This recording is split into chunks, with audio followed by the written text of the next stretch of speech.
And we need a good panel, and that's what we actually have now. So I will ask the rest of our panelists to come out and join us here on the stage. Navi, if I put you on the further left-wing side. Yes, all right. And I will ask, let's see, Thomas Hammarberg. Thomas, yes, he arrived. I saw him coming, so I wasn't afraid. Thomas Hammarberg was a former commissioner of human rights and the European, not the Parliament, certainly the Council of Europe. I always mix them up. Currently, you are as Navi, one of those retired persons that still keep on doing a lot of great job. You have one position, which I believe is somehow voluntary with the current Swedish government. And then, of course, you have been at Amnesty International, Save the Children, and many other positions. So please, Thomas, have a seat. Hanna, Hansson. Did you manage to... coordinator at Concord in Sweden, which Concord is a part of the global, is also a member of the international civil society movement, and you have been following the process leading up to the Sustainable Development Goals. We actually did a podcast from New York live together with some other people when on the day when the goals were taken. We had a lot of discussion. You were also very happy that day, so I will ask you if you are still that. And then, not the least, Paula Monjane. Paula from Mocambique. Parlo un poquito de portañol, so I shouldn't try to do that. But we'll speak English. I'm happy to have you here. Paula works with civil society, and your organization coordinates working with a lot of some 50 or more civil society organizations around Mozambique. So you are the person that often need something more, glasses. But Paula is one of those who are actually bringing, could say, I don't know if you call it intermediary, but the ones that connect the policy level, the NGO, central NGO level, with the people in the field, the people in the civil, the communities, the people in the village, the women groups, the youth groups, and everybody who was actually putting the pressure on the government. Because as Navi said, these are goals not only for the poor countries, that the one that we are going to help or reform into question mark, but this is also goals for Sweden. So based on what you heard Navi saying, what is this? It is let's start with the MDG goal. Is it a fair description of the MDGs? Hanna, what do you say? I think there are a lot of ways to describe the MDGs, but I certainly think that Navi pointed to some of the key flaws of that and how the consequences that had on the human rights work, because it failed to mention human rights, and we do know that these agendas often guide the politicians in what they prioritize and where the money goes to. So for that matter, I think human rights could have suffered. Of course, there are other things. There's some successes that comes with the MDGs, and I think that's why the UN and the member states decided to do a follow-up or a Millennium Development Goals 2.0, which has proven to be a lot wider than the MDGs. But I mean, there's still some trust in that this can bring us forward. Yes, certainly. But are you satisfied with the process so far, with the result that we came up with? Of the post-2015 process, yeah. I think it's a balance, but I have to say this, and I think it was interesting to listen to Navi, but it has been an uphill battle to get the human rights wordings and commitments into the post-2015 agenda. It seems like it's sometimes when you mention the word human rights, half of the General Assembly stops breathing, and it's certainly been the case in these negotiations. But yes, I think I'm quite satisfied with we got to much better than the worst case scenario, and there's a lot of good to work in that. But I think the point is true that we got a lot of good human rights commitments in the agenda, but now it's a matter of the political will, whether there will be any accountability mechanisms set up, and of course any funding. So we still have a lot of things to fix before it becomes reality. Paula, from the perspective in Mozambique, the Millennium Development Goals, they were actually, I mean, the actual goals, we had a declaration, but the goals were decided basically by a couple of persons at the UN that just put together a quick list, and that we'll have to live with that for 15 years. And as Navi mentioned, there were some pros and there was also definitely some cons in what came out. But do you see in the field level, when you are meeting people locally in Mozambique, do you see any difference? Do people feel an ownership for the new goals that we see? Well, I always have to exclude because English is not my first language. But what I want to say is that I think we have to give value to MDGs as a starting point and intention of different countries in the world to move to a common changes. Although, as Pillay was saying, it was very strict, didn't include aspects of human rights. In my country, the MDGs, we did not reach most of the targets of the MDGs, and there was a tension between reaching MDGs and guaranteeing quality of those indicators. For instance, in education, there was a big tension to guarantee access to education, but without completely any quality of education will suffer. And the new goals, are people aware of them in Mozambique?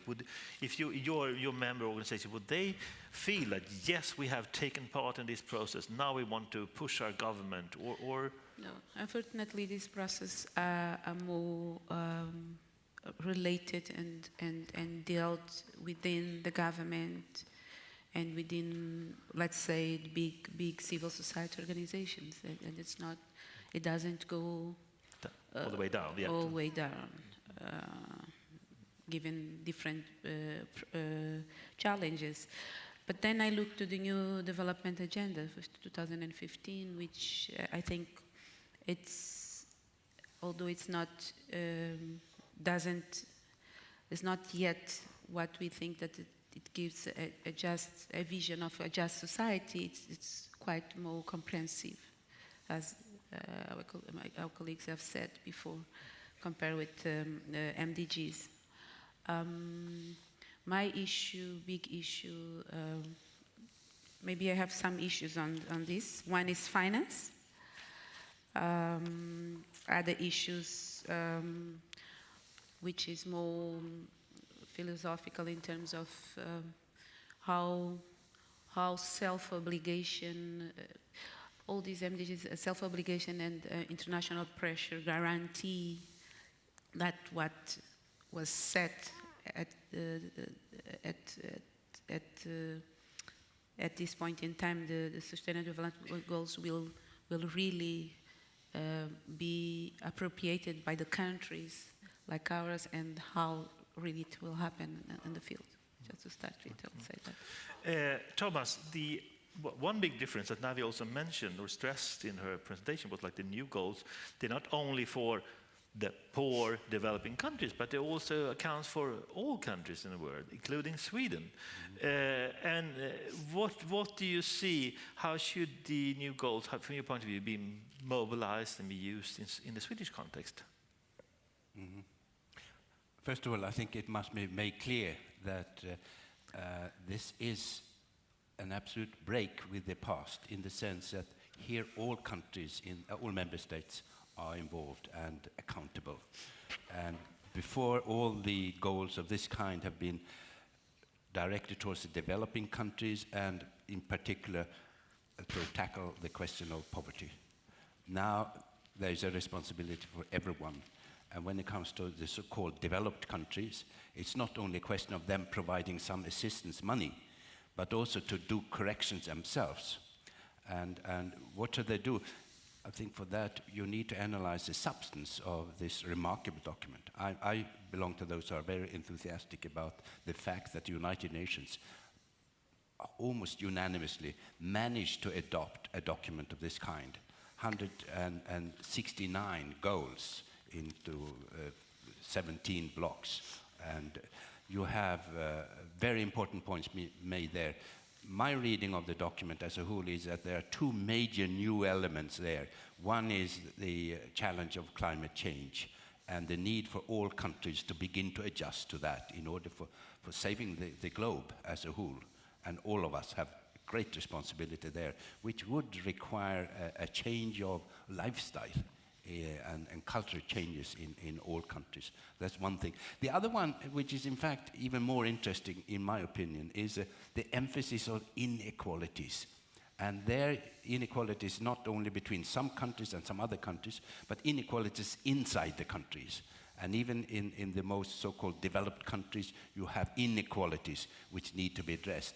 And this, the fact that this was adopted meant to me that there is a possibility to counter the extreme neoliberal economy that we have had for some decades now all over the world. And I think there is a clear message of recognition of economic and social rights.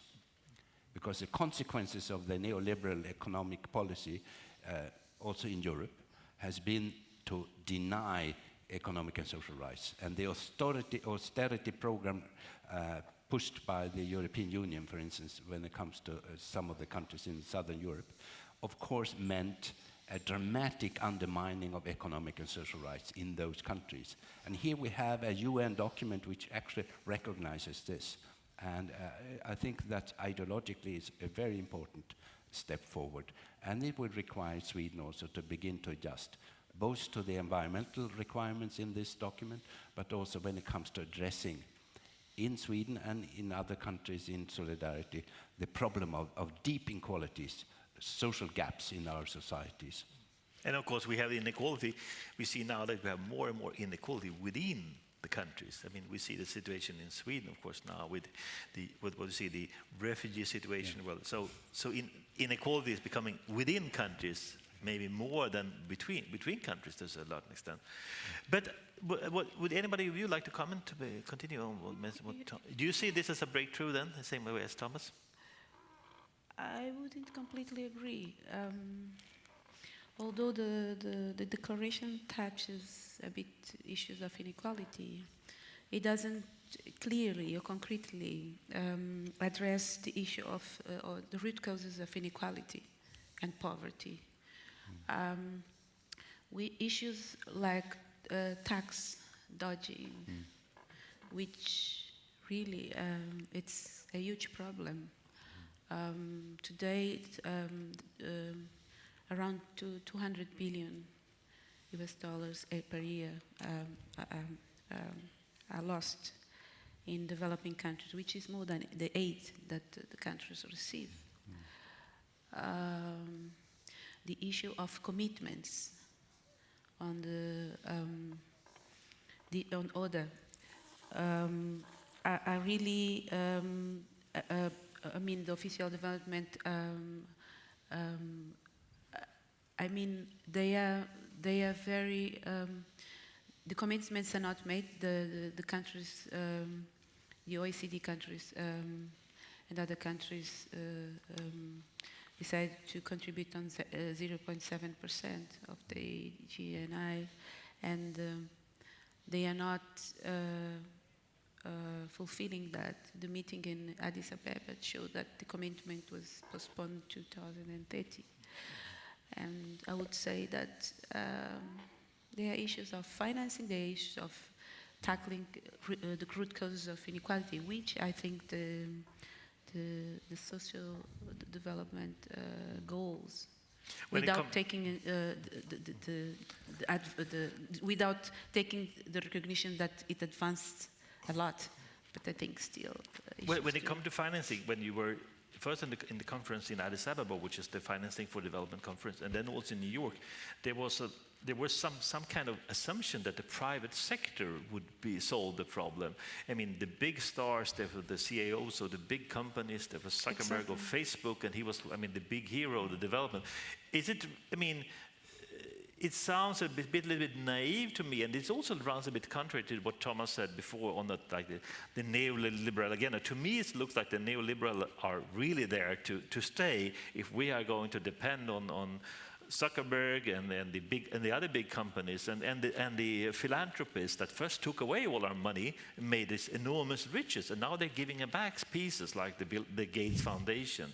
It's a very smart way to doing it. And Navi, you mentioned also in your introduction that the enormous inequality gap. But those who are the super rich, they are now handing back their small pieces to help us feel happier. Or what do you say?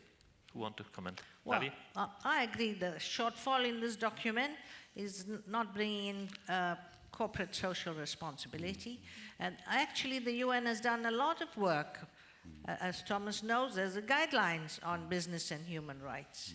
So a lot of work done, didn't get in there. I personally look at the statements made by the Secretary General. He made it in the context of the Middle East. I made a similar statement in the context of Africa. Who do the natural resources of a country belong to? And the Secretary General said, it belongs to the people. I said the same. But as you know, the rulers think they own the natural resources. And when they sign up agreements with huge multinational companies to extract minerals and so on, some countries put it under the Official Secrets Act. So civil society doesn't know what did the government promise or give away, how much money was received in the back pocket. A huge area doesn't appear in this document. It just occurred to me now to say that. And that is where we need to do work in a local level. Hanna, yeah. Well, there's a lot of points to tie onto, but the first one on inequality, I think when we as kind of global civil society met after New York and we looked at this and we looked at what were our victories, what were the things we never thought countries would agree on, it was certainly the inequality thing. And I think one of the things that gives hope in that, if we can just give it right, is that there was a commitment to leave no one behind and to make sure that this time, rather than focusing on countries achieving the goals, like you were mentioning, now it's a focus on making sure that all people are reached by these and goals. that is the big change, right? We go from It's a countries major to the individual rights. Yeah, because it from a human rights perspective, it brings it back to what we should be looking at, because it doesn't matter. We know that then we just reach the easiest to reach and we say, look, my country has developed, but those that were behind are then further behind. So that's, if we can get that right on how to do that, that's really interesting. So at the moment there's a lot of work being done on indicators, and that sounds boring, I know, but it's not boring, because right now there's a bunch of UN experts and people that are good at statistics working on how do we measure this. And the measuring is so important because depending on what they decide are going to be the indicators on success. We know whether they're actually going to care about those furthest behind or reaching these more difficult issues. And unfortunately, from the negotiations right now, there's some concerning things where there are comments such as, oh, but you can't measure human rights, and that's not possible. So I think maybe that's where we need to continue stirring a bit so we get that right. On the financing thing, I also think that this is interesting. In the negotiations, we had a lot of the European countries, including Sweden, pushing for really ambitious commitments from the human rights side, but also on the climate issues and so on.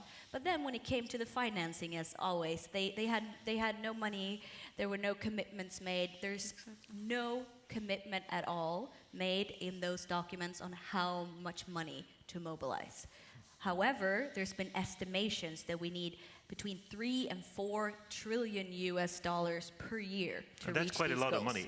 Yeah, that's a lot of money. I don't even know how many I think that digits the that total is. global aid budget is like, what was that, 5-10% of what is needed, or something like that. So Yeah. it's like that's where Zuckerberg and other comes in. They are supposedly the one going to fix it for us, maybe. And then you have the tax issues have been mentioned. Like, But if there are no accountability mechanisms How for would we know? private sector accountability, then I'm not sure that we would want the money if we can't set rules for where they're going to go to. So that's a loss in this, I think. There is a reference to the UN guiding principles on human rights and business, but just kind of referencing it as a good thing, not saying that we're going to stick to it. I would like to challenge you a little bit on the goals themselves. I mean, we have 17 goals. We have 69 targets, and then we have 300 something sub-level indicators, right? I mean, There's a lot of documents. And actually, we mentioned where does human rights fit in here? A little bit here, a little bit there. And then, but maybe we could say specifically, I mean, we mentioned inequality. That contains very much in goal number 10, which is reduce inequality within among countries. And then we have, of course, which is like maybe the most human rights related goal, at least in the goal 16, that promotes peaceful, inclusive societies for sustainable development, access to justice, accountable states, etc. But if I look through the document, the specific expression, human rights, I mean, it's not really mentioned anywhere in the whole document, as far as I couldn't see it, but it never specifically written human rights. Is that because you wouldn't be able to get countries like China and Saudi Arabia and Ethiopia on the board if you actually expressed it like that? Who would like to answer? Thomas, you have been trying to get European unions to follow the human rights, and haven't been easy all the way along either, right? No. I mean, human rights is a controversial term in some government circles, of course, and they really don't want it to be used in these kinds of documents. But I think a careful reading of the substance of the points being made in the whole document, Navi mentioned it, makes it possible to see there is a human rights dimension here and there. Decent work is a very important human rights term, of course, used by ILO in the first place. And the main goal, 16 it is, also has some human rights thinking in it when it comes to people's participation, etc. So I think it's up to us now to use what we have in order to interpret the ambitions we have when it comes to human rights. And there are possibilities to pick points here and there in order to underpin. Gender equality is one point that you could discover if you read it carefully, for instance, which is an extremely important other human rights dimension. So we are not 100% happy, but we are happy that it was adopted, and there is enough, in my opinion, here to build on for the next 15 years. Who would comment? Paula, is it useful for you as you see the document in your local context? Is it something that you can go up to people at local level, district level, saying, "Hey, our country signed this. Let's follow it." It's a tricky question. Yes, well, I also agree with that. There were quite a lot of improvements in regard to both participation and also the comprehensive way of that the goals at the moment come, SDGs goals come.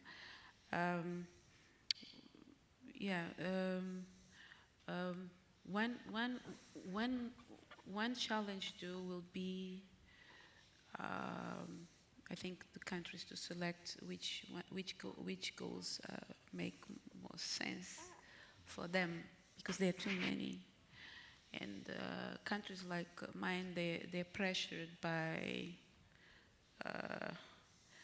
goals set by donors, direct donors that support the budget, indicators and targets related with the country set by the country themselves, and how the challenge is always how this complex goals, targets, and perspectives, both international and national, come together.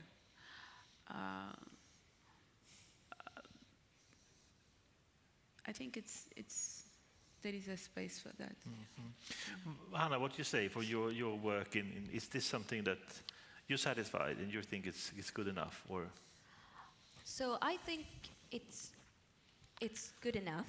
I think I'm perfectly happy with calling myself an optimist, although also wanting to make it work. So I think that if we look at all that's going on in the world right now, it's really quite impressive. I assign to your view on that, Thomas, that we managed to get this.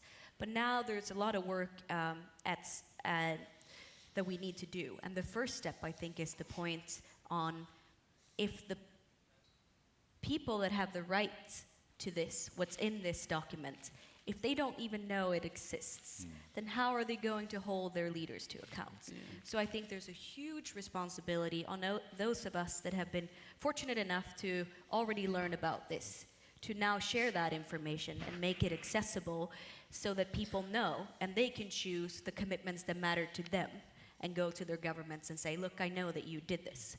So I think that's something that we can all do together. That's something that here in Sweden, my organization, Concord Sweden, and our member organizations with their partner will be doing. But I think there also needs to be a push from governments here, from who are still the main duty bearers of this agenda, that they also need to say, we are ready to be held accountable for this. And that's what they haven't said yet. They said we adopt this, but they've also said, we're not really ready to define the accountability mechanism. We think that it should be up to every country to define how to follow up or so. And when we tried to push for this, we really only got to the level of general principles saying it should include the people and it should respect human rights, gender equality, and so on. All countries should figure out how to review this, and it should be a global review.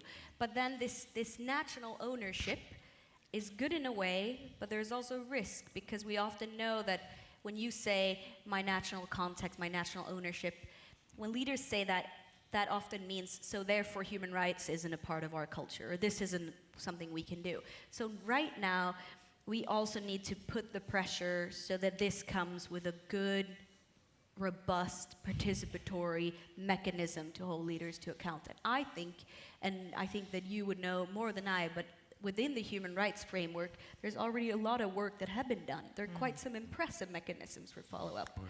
So maybe we could build on that and not, as often in the UN, just try to reinvent the wheel because we got a new thing now. So I don't know if you have any thoughts on that. Well, the equality principle. Don't ever underestimate the word equality in a constitution or in an instrument like this. So we flesh out what equality means. You know, about 3 or 4 years ago, as High Commissioner, I was in Rome and went to see a tent for what looked like refugees right outside the city. They were called Roma. But most of them were refugees from former Yugoslavia. They showed me their passport, but they all lumped together as Roma. And their main problem is they were placed so remotely out of the city, they have no access to water. So, of course, the children were not having a bath, then the schools won't let them in. You see the ramification?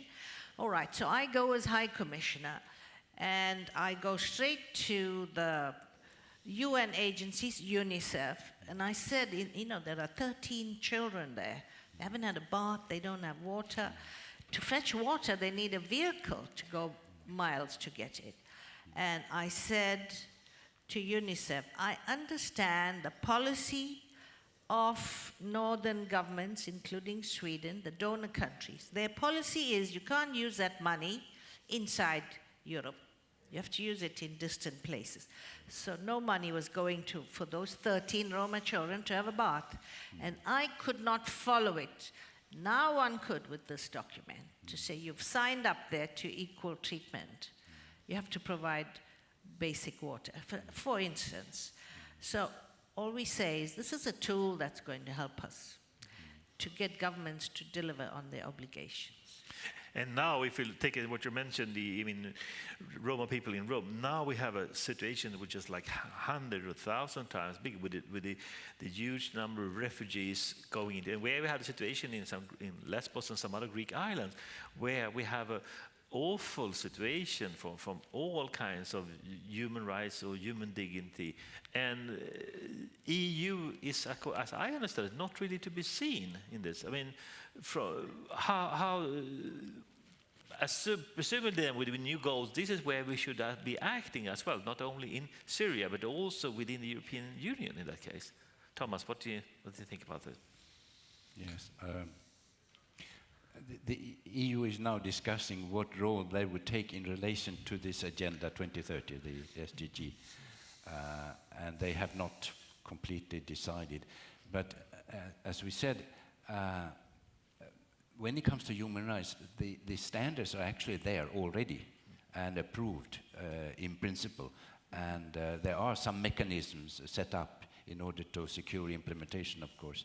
And the focus now on these Agenda 2030 goals should not mean that we give less priority to those human rights standards we have, both within UNHCR, which is of course key today, but also in the United Nations human rights structure, like the one that Navi directed for several years. So there's no competition between the two.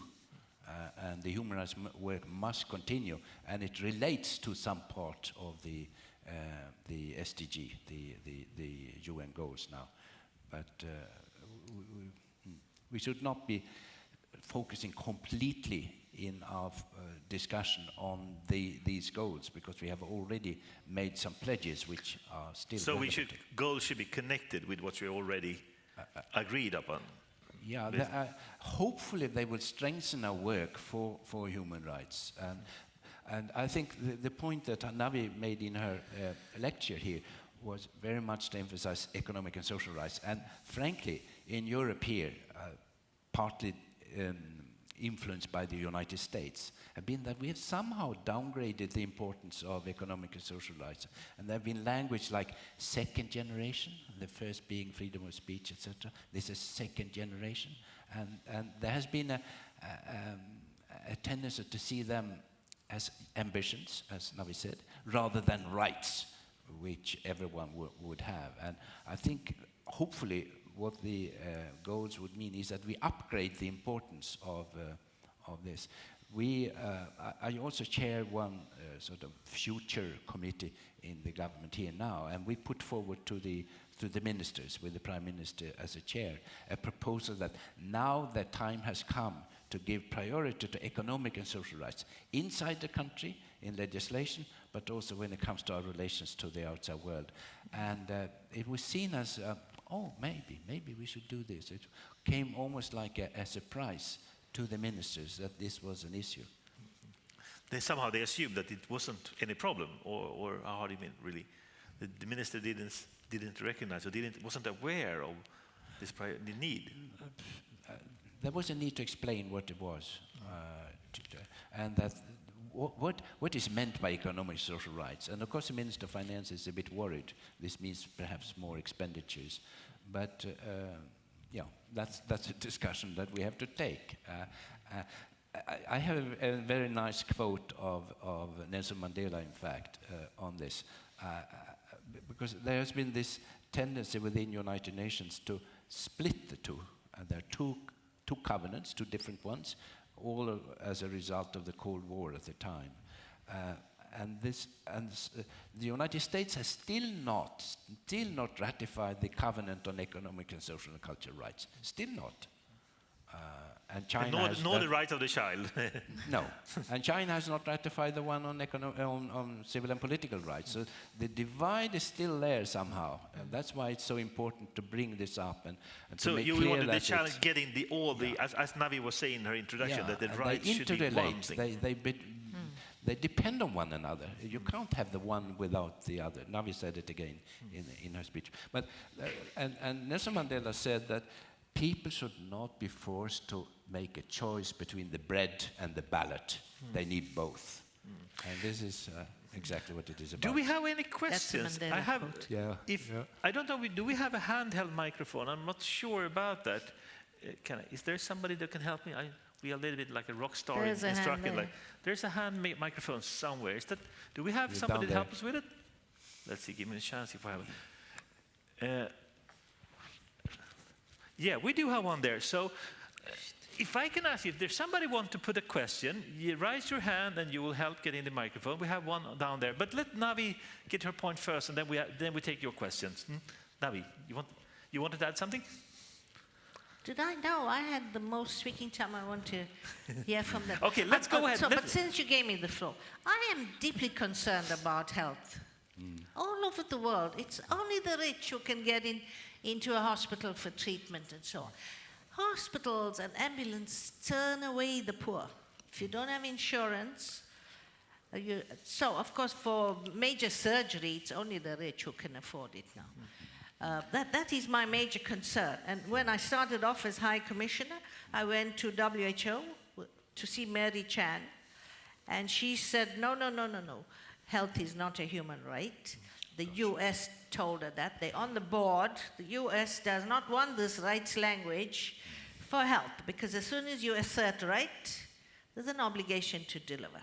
So they prefer to say these are the aspirations, the hopes and dreams that people have.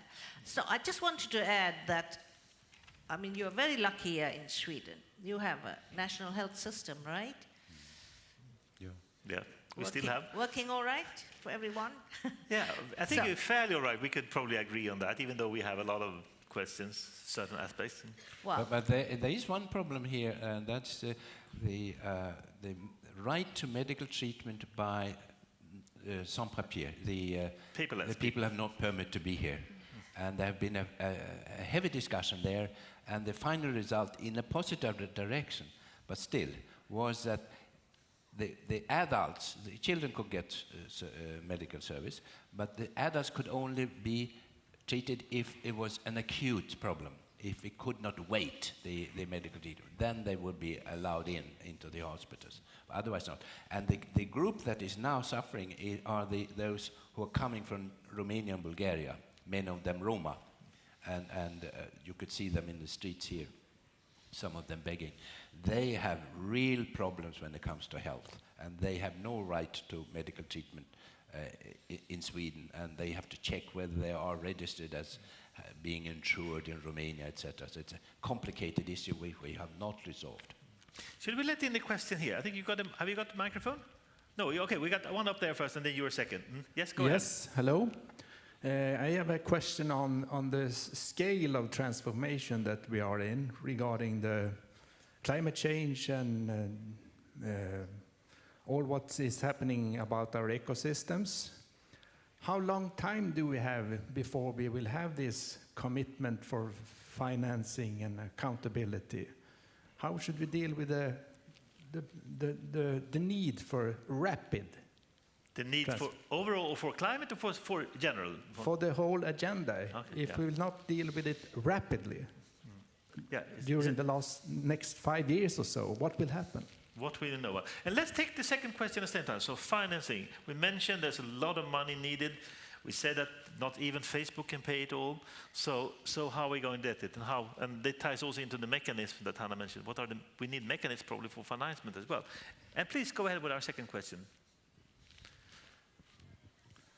I think one of the missing link in MDGs was that there was no process in place to indigenize the global goals and targets and indicators. Global goals were global.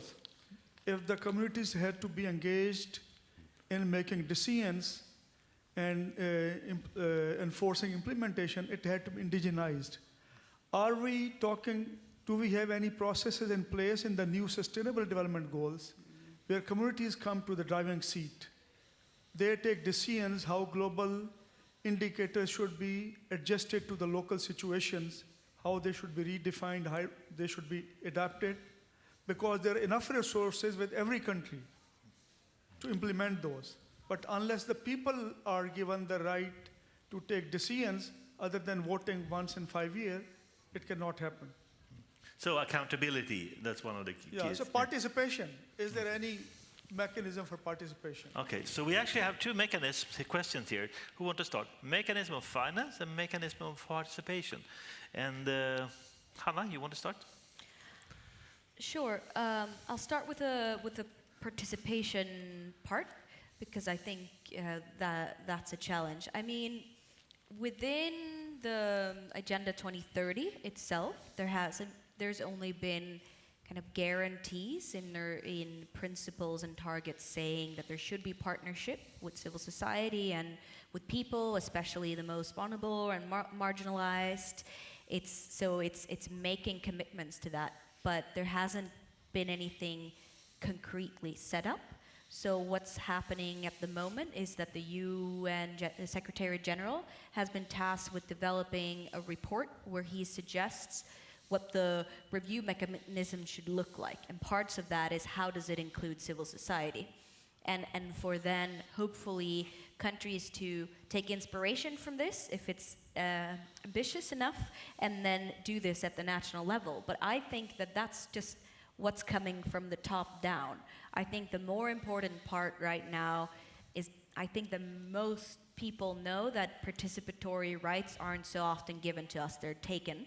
So I think from my side, it's a call for civil society to organize to make sure that there is a system for this, because there is always a risk that that's forgotten. On the financing side, I think I wouldn't know most about the climate negotiations, but there are separate financial commitments made relating to the UN Climate Convention. So there's a bit more, still not what we need, but a bit more commitment there. But and hopefully, if we get a strong commitment in December on the climate thing, that can speed things up. However, it's not looking very bright in Europe right now. If you look to our own Swedish government, they're now talking about maybe reducing official development assistance by up to 60%, or inflating it, using it for refugee costs here.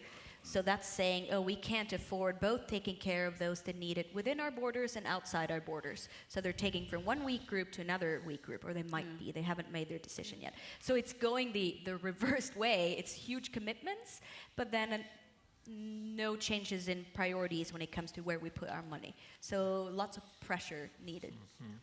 Who want to add? Paula? Yeah, I want to complement what Anna was saying. There is also a growing trend in our countries to change from aid to trade, which is advancing more. The development partners are concentrating, at least explicitly, on supporting and focusing on trade. And also the fact that there is also a growing trend of the reduction of the funds, or aid funds. For instance, there is a big debate, I think, here in Sweden, that Sweden will reduce. Do you think this could be taken as an argument that is like, well, now we have these new goals. That shows us we don't need aid any longer, and that, because I know that in the process there was a lot of countries were a bit preoccupied for that in the process leading up to the Addis meeting. But do you see that from the Mocambique perspective, you can actually say, let's do trade, we don't need aid any longer, and then Sweden can, the Swedish finance minister take the money and put it in another pocket? I think from the years there is a growing capacity within some countries like Mozambique to reduce aid funds. For instance, from the state budget we have reduced from 70% in the past, and now we are around 25%, which is a great improvement. But it's still, the countries still need, of course, aid. And I think for us as civil society organization, it's a big challenge. The second thing that Anna also touched was the participation of civil society organizations. How this agenda really incorporates further the role of civil society organizations to both support, empower people and spread this agenda, as well as implement or support the implementation of the agenda. So I think there are the two things that Do we have any additional question? Yeah, let's do one more question here. And then you haven't got the microphone yet. Let's see if Thomas or Navi would like to make a quick comment before the question. No, the microphone is fast. Let's do the question first. Yeah, thank you. A quick question. Another trend, when I'm listening to you about the SDGs and the potential that they represent, I think about another trend that is very preoccupying, and that is about the shrinking space for civil society. And we are seeing that in the 30 countries where we are working, almost. So how could we link the SDGs to this shrinking space? Because if the space is closed down, there will be no participation, no empowerment, people will not be able to claim accountability. So could you link those processes, please? I saw that Navi you were nodding, so please go So, ahead. all right, I'll combine the That's- answer to your question and the other. So what did I say is the imperative to get implementation and delivery on all these rights? The imperative is civil society participation and consultation.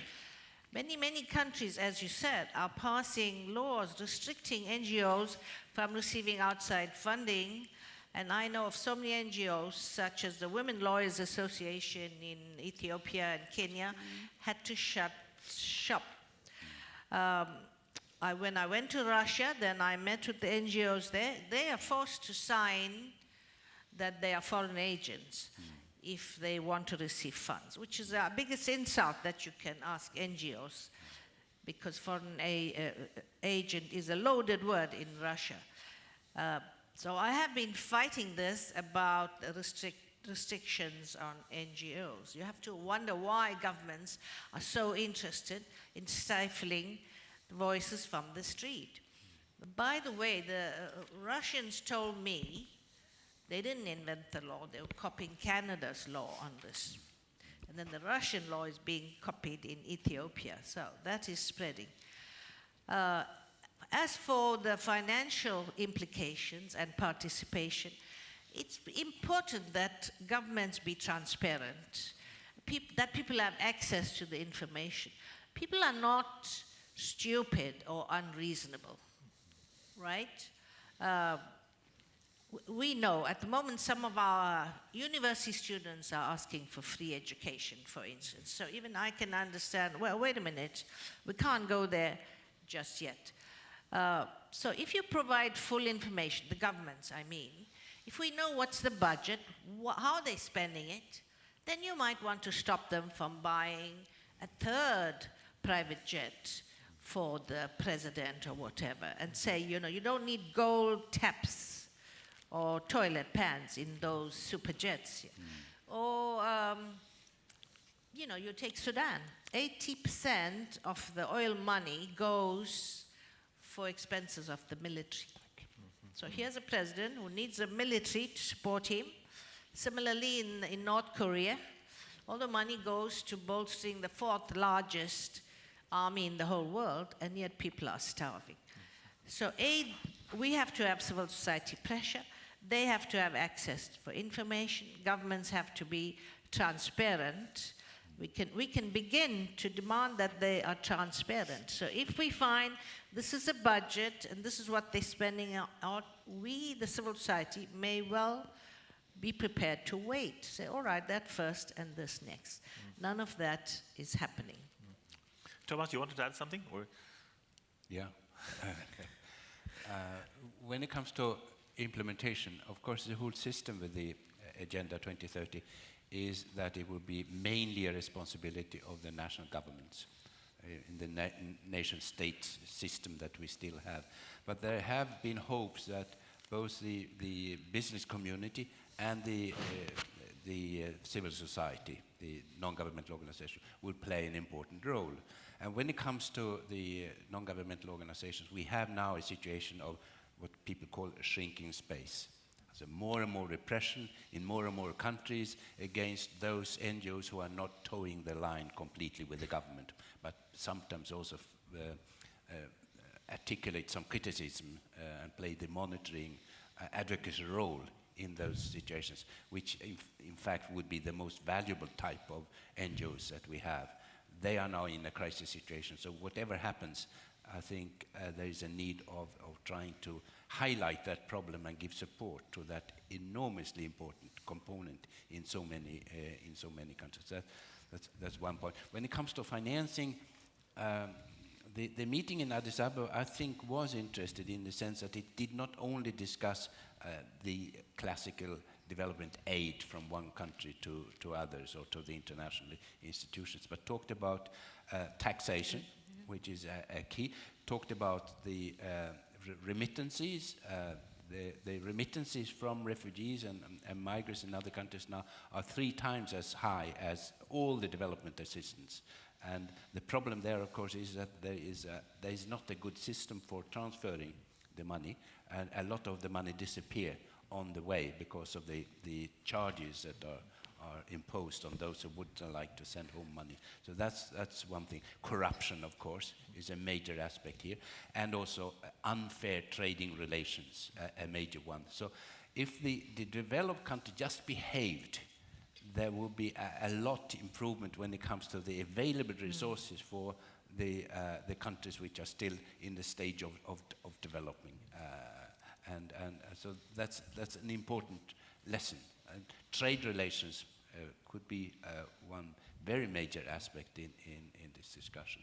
So that's my views on the financing. When it comes to the time left, when it comes to the climate change, we will see what they manage to do next month in Paris. But there are some the fears about lack of progress, but there are also some optimistic tones.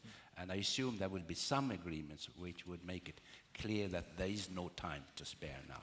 We have to take the decisions immediately. To make a quote again, I think the present Secretary General had a very nice quote when he said that we are the first generation who could eradicate poverty, and we are the last generation which has a chance to save the globe from a total collapse because of the climate change. And we are probably the second generation that could eradicate the world as such, as a whole. Before the question, we have 5 minutes left. Just before we have one final question there. I just want to add something very, very briefly on the climate, because I just met Jeffrey Sachs, which is well known. He was in Stockholm just a couple of days ago, and I asked him about this question. He was surprisingly optimistic when it comes to the climate meeting. And one of the things he said was that the SDG, the global goals, have set a new kind of framework for the discussion that were not up in the Copenhagen summit and the other summits. Here it was recognized that developing countries still needed to develop. Then that was part of the idea of the concept of equality in the world. At the same time, we had to reduce emissions. So he was somehow very optimistic. But let's wait and see. I think we have one final question there, and then we'll have a final roundup from the panel. So please go ahead. Thank you. My name is Ruby Harold Clausen. I'm a lawyer here in Gothenburg in Sweden. And I'm also the president of the Nordic Committee for Human Rights for the protection of human rights in the Nordic countries. We work with the taking of children into care by the state organs and placing them in foster homes, which has become a big multi-billion business in Sweden. I just want to go back on something that the moderator said. You mentioned that the United States has not signed or ratified the United Nations Convention on the Rights of the Child. Sweden has ratified and signed and ratified the European Convention on Human Rights and also the United Nations Convention on the Rights of the Child. The European Convention has been incorporated into the Swedish law. Can you make it a little bit shorter because we have little time left? I'll try. But Sweden still does not respect human rights in all fields. We have the family rights. They're not respected in Sweden. And in 2017, the United Nations Convention on the Rights of the Child will become Swedish law. But that will not change very much because since there's non-respect for precedents and for the European Convention, there will be none for the... You have a question in this because we have 2 minutes left, so please put your question. I want to know now if you expect that that Sweden will respect all of these commitments. It's usually so that... So if Sweden will respect its commitment to human rights and right of the child. Thank you. Sorry. Very, very quick. Who want to, I don't know. What do you say, Paula? How could these people in Mocambique put pressure on Sweden to respect human rights? What would be your best guess? Because we are global. Everybody. Sweden's putting pressure on Mocambique, right? So how would Mocambique put pressure on Sweden? What would you see? Maybe you can come up with that next time, because that's a part of the global agenda. Navi, what do you say? Sweden, you have been working with Sweden as well as when your former position. I have said there isn't a country in the world that has a perfect human rights record. So if you lift the carpet, there's lots of things going on there. I would also say that if Sweden is not attending to human rights of children here, especially detention of children in Europe, which I've raised, then they cannot claim the moral high ground to tell other countries how to protect their children. And so they have to put their own house in order if they want to be taken seriously by those who are trying to catch up. Thomas, you have been working with Sweden in many ways as well. Would you like to add something on this? I think we have no reason to be complacent. We should be self-critical. And in fact, when I talk with representatives of governments in Sweden, but also other countries, the first thing I'm considering is the representative of this government self-critical or not? And if there is this bragging going on, I really feel that he or she is not meeting the standards. One must always be self-critical when it comes to human rights. Hanna, very last word, and then we're done. I think we need to make sure that they do. That's why we're here, yeah? So thanks a lot. We just came to an end. Thanks a lot, audience. Brilliant panel. Please talk with them, discuss with them, keep on discussing the issues. Thank you very much.